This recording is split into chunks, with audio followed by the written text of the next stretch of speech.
Good morning, students. Today we will start the new chapter belongs to biology. Cell, fundamental unit of life, is the most important chapter and the basic chapter of science, you can say. Class 7th में भी पढ़ा है आपने cell के बारे में, 8th में भी पढ़ा है, 9th में भी है, 10th में भी है, नेक्स्ट ईयर 11th में भी है. तो दिस बेसिक चैप्टर, तो एटलीस्ट कोशिश करूँगा कि आपको इसके बेसिक कॉन्सेप्ट क्लियर हों.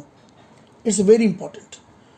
Today we will discuss about the introduction of cell and unicellular and multicellular.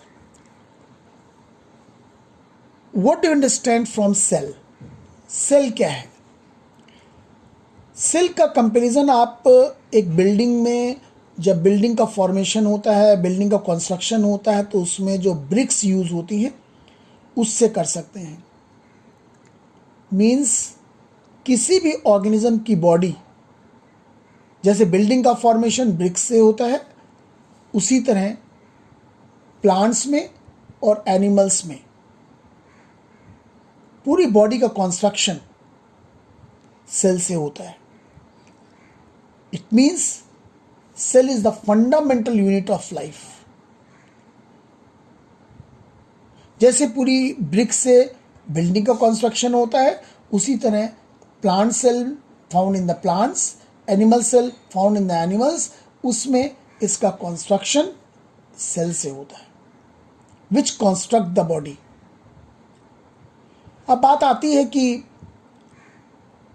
Lower animals like bacteria, like algae, lower animals जो होते हैं, लोअर प्लांट्स होते हैं, उनमें सिंगल सेल होती है. Like bacteria is a fantastic example of prokaryotic cell.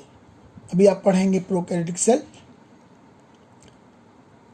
This is advanced cell, eukaryotic cell, which has all the cell organelles. Cell अपने आप में, एक सेल अपने आप में फैक्ट्री है, उसके अंदर बहुत सारे सेल ऑर्गेनेल्स होते हैं. अभी आप नेक्स्ट डिटेल में पढ़ेंगे. Like the animal cell, certain difference is there. कुछ ऑर्गेनेल्स एनिमल सेल्स में होते हैं, प्लांट सेल्स में नहीं होते, एंड वाइस वर्सा कि कुछ ऑर्गेनेल्स प्लांट सेल्स में होते हैं लेकिन एनिमल सेल्स में नहीं होते, लेकिन उनका बेसिक नेचर होता है वो सेम होता है. Cell is the fundamental unit of life. All the living organisms are made up of cell. It is a structural and functional unit of life because whole body is made up of cells. मैंने आपको बताया. It is known as the fundamental unit of life because it regulates all the functions inside an organisms. पूरी body के अंदर जो भी activities होती हैं, जो भी फिजियोलॉजिकल एक्टिविटीज़ होती हैं, they basically perform inside the cell. The cell is a Latin word for a little room in which all the activities takes place.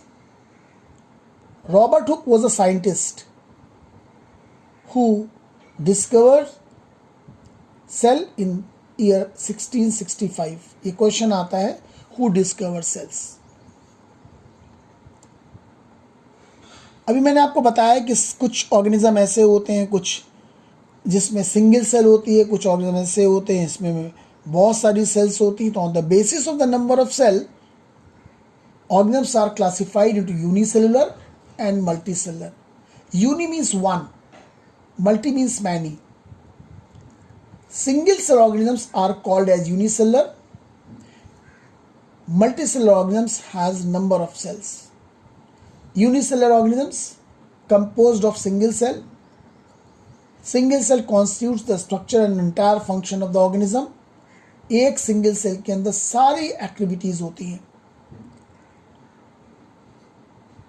Food का फॉर्मेशन, फूड का डाइजेशन भी होता है, एनर्जी फॉर्मेशन भी होता है, रेस्पिरेशन भी होता है, गैसेस एक्सचेंज भी होता है, which is found in the developed cell. Example amoeba, paramecium, euglena is very important. Amoeba का मैं यहाँ पे एक चीज़ आपको क्लियर कर दूँ, अमीबा का शेप इरेगुलर होता है, इसीलिए जब कभी भी किसी को इरेगुलर शेप की बात आएगी तो आप उस शेप को बोलेंगे अमीबॉइड शेप। ये पैरामीशियम है, it is a slipper shape animal. Euglena is a very important, मैं आपको बता दूं, it is a connecting link between plants and animals. अभी आएगा क्वेश्चन कि which animal is or which organism is connecting between the plants and animals, that is Euglena, because it contains chlorophyll, chloroplast. Animal होने के बावजूद इसमें chloroplast होता है, जबकि presence of chloroplast is the characteristic feature of plants. Multicellular organism composed of many cells, कई सारी sales होती हैं, unlike unicellular organism. Division of labour can be seen in this all, very important characteristic कि multicellular organism में जितनी भी sales होती हैं उन सेल्स में हर का एक फंक्शन अलग अलग होता है। That's why it called division of labour. जैसे आपने सोसाइटी में देखा होगा, कोई डॉक्टर है, कोई इंजीनियर है, कोई टीचर है, कोई कॉबलर है, कोई मीन्स फ्रूट सेलर है, लाइक दैट। तो डिवीजन ऑफ लेबर, हर आदमी का वर्क अलग अलग डिस्ट्रीब्यूटेड है। Example plants, animals and human beings. Bone cells are found in the bones. Ovum cells मैंने आपको बताया भी है पिछली बार, जाइगोट में होता है। Nerve cell found in the brain. Red blood cells found in the unit of blood. Sperm cells मैंने आपको बताया, sperm is the male gamete, right. तो दीज ऑल द सेल्स, अलग अलग फंक्शन होता है।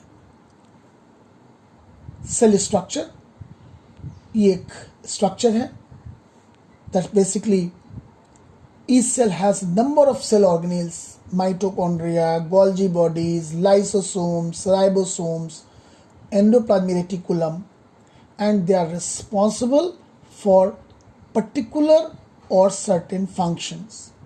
Cell are made up of components called cell organelles. A cell is capable to live and perform all their respective functions due to the presence of cell organelles. The structure seen in almost every cell is same: plasma membrane, nucleus and cytoplasm. Means एक cell के अंदर बहुत सारे, ये nucleus के अंदर chromosomes, nucleolus, ये vacuole, outer covering known as tonoplast, mitochondria, chloroplast. अगर ये क्लोरोप्लास्ट प्रेजेंट है, इट मीन्स आप समझ लें कि ये सेल जो है वो प्लांट सेल है, क्योंकि chloroplast is not found in the animal cell. This is all about today, please revise it. इसको आप दोबारा रिवाइज करें, मैं फिर कल इसको एक्सप्लेन करूंगा, क्योंकि जो फंडामेंटल चैप्टर है ये, अगर इसका कॉन्सेप्ट आपको नहीं समझ में आएगा तो आगे आपको प्रॉब्लम हो सकती है। I will repeat again tomorrow class. Thank you, have a nice day.